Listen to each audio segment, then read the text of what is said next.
Hello বন্ধুরা, জ্ঞানজ্যোতি coaching সেন্টারের পক্ষ থেকে তোমাদের সবাইকে জানাই আরও একবার স্বাগত। আজকে আমি তোমাদের সঙ্গে যে বিষয়টি সম্পর্কে আলোচনা করব সেটি হচ্ছে হরপ্পা সভ্যতার উৎপত্তি। তো দেখো, এই যে হরপ্পা সভ্যতা বা সিন্ধু সভ্যতা, তো এর যে বিভিন্ন সমস্যার মধ্যে যদি একটি অন্যতম সমস্যার কথা বলি, সেটা হচ্ছে উৎপত্তিগত সমস্যা বা উৎপত্তি বিষয়ক সমস্যা।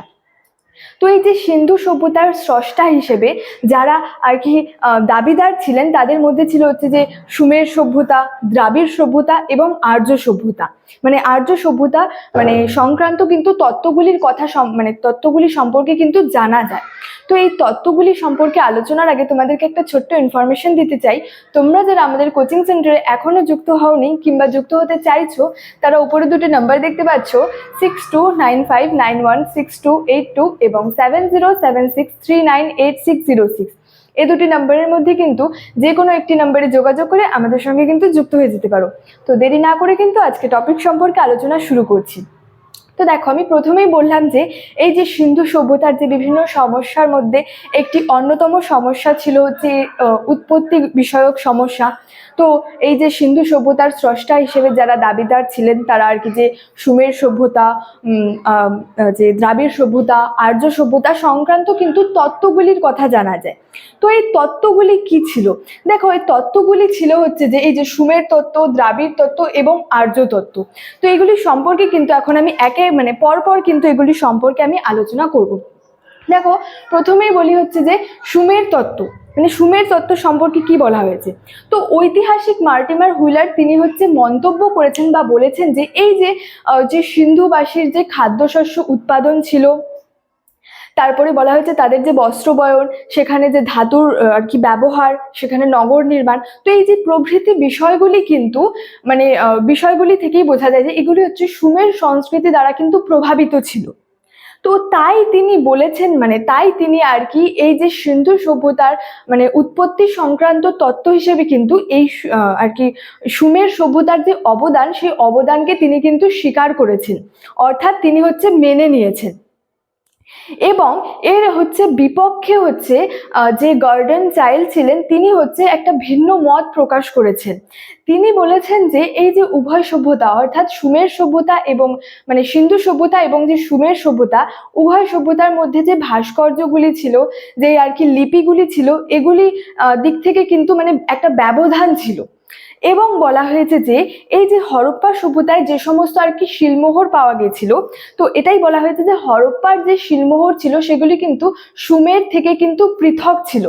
অর্থাৎ হরপ্পার যে শিলমোহরগুলি ছিল, এগুলি কিন্তু সুমের থেকে কিন্তু আর কি পৃথক, আলাদা ছিল। তো এটা কিন্তু এই সুমের তত্ত্ব সম্পর্কে কিন্তু বলা হয়েছে। তারপরে হচ্ছে যে দ্রাবিড় তত্ত্ব। তো বলা হয়েছে যে দ্রাবিড়রাই ছিলেন হচ্ছে সিন্ধু সভ্যতার স্রষ্টা। তো এই অভিমতের হচ্ছে পক্ষে বলা হয়েছে যে ঋগ্বৈদিক যুগে যে দ্রাবিড়রা আর কি সারা ভারত জুড়ে সারা ভারতে আর কি অবস্থান করত। এবং বলা হয়েছে যে সিন্ধু উপত্যকায় আর কি যে সমস্ত নরকঙ্কালগুলির নিদর্শন পাওয়া গেছে, সেগুলিকে আর কি পরীক্ষা নিরীক্ষা করে সেখান থেকে জানা গেছে যে এখানে হচ্ছে এক মিশ্র নরগোষ্ঠী আর কি অবস্থান ছিল, অর্থাৎ মিশ্র নরগোষ্ঠীর অবস্থান এখানে অবস্থান করত।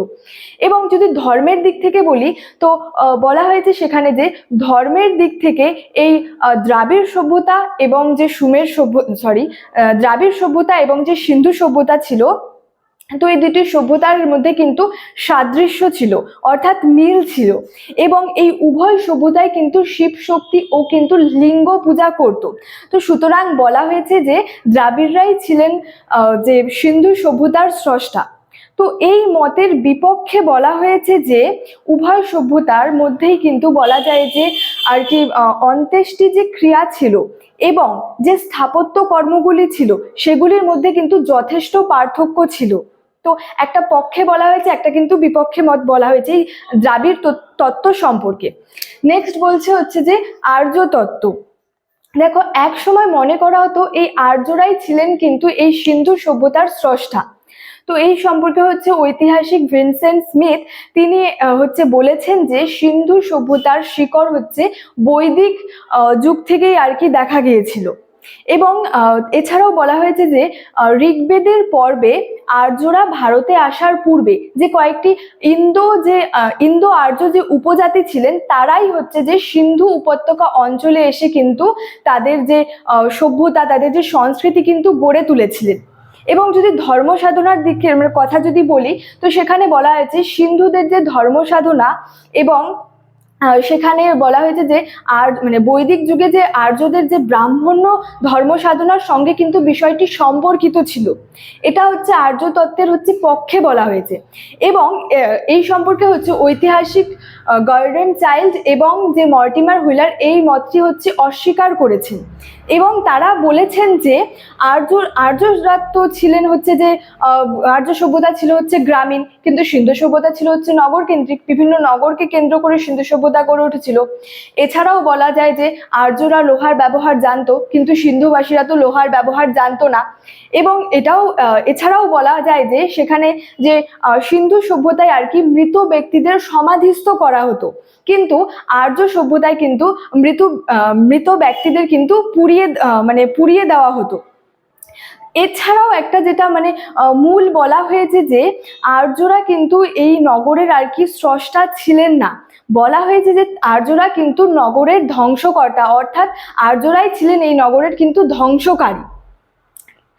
তো এটাই লাস্টে বলা যায় যে এই যে যুক্তিগুলি কথা বললাম, তো এই যুক্তিগুলি থেকেই স্পষ্ট হয় যে আর্য যে উপজাতিগুলি ছিল এগুলি কিন্তু সিন্ধু উপজাতির কিন্তু সমগোত্রীয়, সিন্ধু যে উপজাতিগুলির কিন্তু সমগোত্রীয় ছিল না, অর্থাৎ সমগোত্রীয় কিন্তু নয়। তো স্টুডেন্ট, এই ছিল আজকে আমার হরপ্পা সভ্যতার উৎপত্তি সম্পর্কে আলোচনার বিষয়। ভিডিওটি ভালো লাগলে লাইক, কমেন্ট এবং বন্ধুদের সঙ্গে শেয়ার করে দিও। দেখা হচ্ছে তোমাদের সঙ্গে পরবর্তী ভিডিওতে। Thank you so much. Thanks for watching.